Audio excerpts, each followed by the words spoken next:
Good evening to all students. Welcome back to our another important video lecture.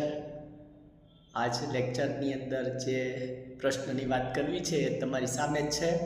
એ છે સહસંયોજક બંધ એટલે શું અને હાઇડ્રોજન અણુના ઉદાહરણથી આપણે સહસંયોજક બંધ સમજવો છે અને શીખવાનું પણ કરવાનું છે.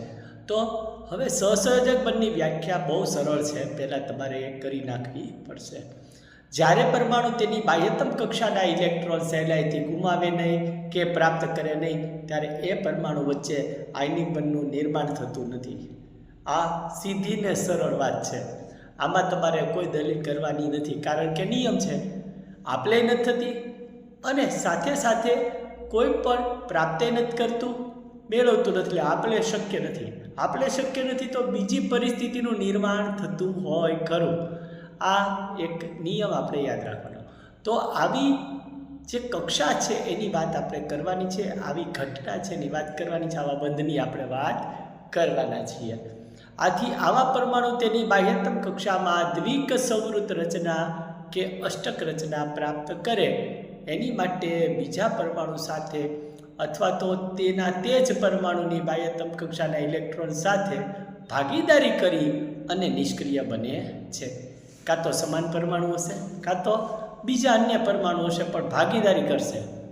આપલે શક્ય નથી, બરાબર, લેવડ દેવડ નથી થવાની, તો કંઈ વાંધો નહીં, તો ભાગીદારી થાય અને તે નિષ્ક્રિય બની જાય. આવા પરમાણુ વચ્ચે ઇલેક્ટ્રોનની ભાગીદારીથી બનતા જે રાસાયણિક બંધની વાત છે એ સહસંયોજક બંધની જ આપણે વાત કરી રહ્યા છીએ. માનો કે એની વ્યાખ્યા થઈ ગઈ. ઇલેક્ટ્રોનની ભાગીદારીથી બનતો રાસાયણિક બંધ એટલે સહસંયોજક બંધ. આવું ટૂંકું મોટે કરી નાખવાનું. હવે H2ના ઉદાહરણથી આપણે આ વસ્તુ સમજવાની કોશિશ કરીએ. H2 એટલે હાઇડ્રોજન અણુ. Hનો એક ઇલેક્ટ્રોન બીજા હાઇડ્રોજન પરમાણુનો સેમ એક ઇલેક્ટ્રોન અને બેની વચ્ચે ભાગીદારી થઈને દ્વિક રચના સહસંયોજક બંધની બને છે. એક સહસંયોજક બંધ બને છે, એ તમે આકૃતિમાં જોઈ શકો છો. હવે હાઇડ્રોજનનો પરમાણુ ક્રમાંક 1 છે, એટલે કે કે પ્રકારની કક્ષામાં એક ઇલેક્ટ્રોન છે. આનો એક જ ઇલેક્ટ્રોન છે એની પાસે, જે ગણો તે એક જ ઇલેક્ટ્રોન. હાઇડ્રોજન તેના કે કક્ષાના એટલે કે કે પ્રકારની કોષની અંદર એક ઇલેક્ટ્રોન ધરાવે છે અને કે કક્ષા કે કે કોષ ભરવા માટે તેને બીજો એક ઇલેક્ટ્રોન જોશે, કારણ કે એને બે ઇલેક્ટ્રોનનું યુગ્મ કરવું પડશે. કોઈ પણ સંજોગોમાં એને બીજા એક ઇલેક્ટ્રોનની જરૂર પડે. એક હાઇડ્રોજન પરમાણુ આગળ એક, બીજા હાઇડ્રોજન પાસે એક લેશે. હવે તેથી હાઇડ્રોજન પરમાણુ છે અને બીજો હાઇડ્રોજન પરમાણુ છે, બંને હાઇડ્રોજન પરમાણુ એક એક ઇલેક્ટ્રોનની ભાગીદારી કરીને હાઇડ્રોજન અણુ H2નું નિર્માણ કરે. એટલે પરિણામે નજીકના હાઇડ્રોજન પરમાણુ છે પાસેના એ નિષ્ક્રિય વાયુ હિલિયમ જેવી એક રચના પ્રાપ્ત કરી લે, કારણ કે બે ઇલેક્ટ્રોન થઈ ગયા ને. હાઇડ્રોજનનો એક પરમાણુનો એક જ ઇલેક્ટ્રોન બીજા હાઇડ્રોજન પરમાણુનો એક જ ઇલેક્ટ્રોન છે, પણ ભાગીદારી થઈને બે ઇલેક્ટ્રોન થઈ ગયા એટલે દ્વિક રચના બની ગઈ, બરાબર, યુગ્મ બની ગયું, શરતનું પાલન થઈ ગયું. આકૃતિમાં તમે જોઈ શકો છો એ વસ્તુ. પરિણામે તે નજીકના નિષ્ક્રિય વાયુ હિલિયમ જેવી રચના બનાવે છે, આપણે સમજી શક્યા. આકૃતિમાં દર્શાવ્યા મુજબ તેનું ટપકા કે ચોકડી કરીને સંયોજકતા ઇલેક્ટ્રોન દર્શાવવાના.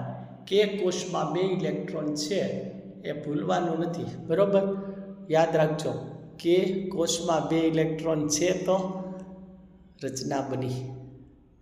હવે કે કોષમાં બે ઇલેક્ટ્રોન છે તો શું સમજાવશો? ભાગીદારી વડે એક એક ઇલેક્ટ્રોનની જે પરમાણુ છે એની જોડ બની ગઈ અને એની વચ્ચે પરમાણુ જે દર્શાવેલો છે તમે જોઈ શકો છો. આમ હાઇડ્રોજન અણુમાં એક સહસંયોજક બંધનું નિર્માણ થાય છે, એટલે કે H2 અણુ બને છે જે એક સહસંયોજક બંધ ધરાવે છે. તો આજે આપણે શું સમજ્યા? દરેક સ્ટુડન્ટને ખબર પડી ગઈ છે કે હાઇડ્રોજનનું અણુનું નિર્માણ શીખ્યા, એનો સહસંયોજક બંધનું નિર્માણ શીખી લીધું. આ જ રીતે આવા જ બીજા બંધની રચના આપણે સમજવાના છીએ નેક્સ્ટ લેક્ચરમાં. ત્યાં સુધી મહેનત શરૂ રાખો. ચલો ફરી મળીએ, આવજો.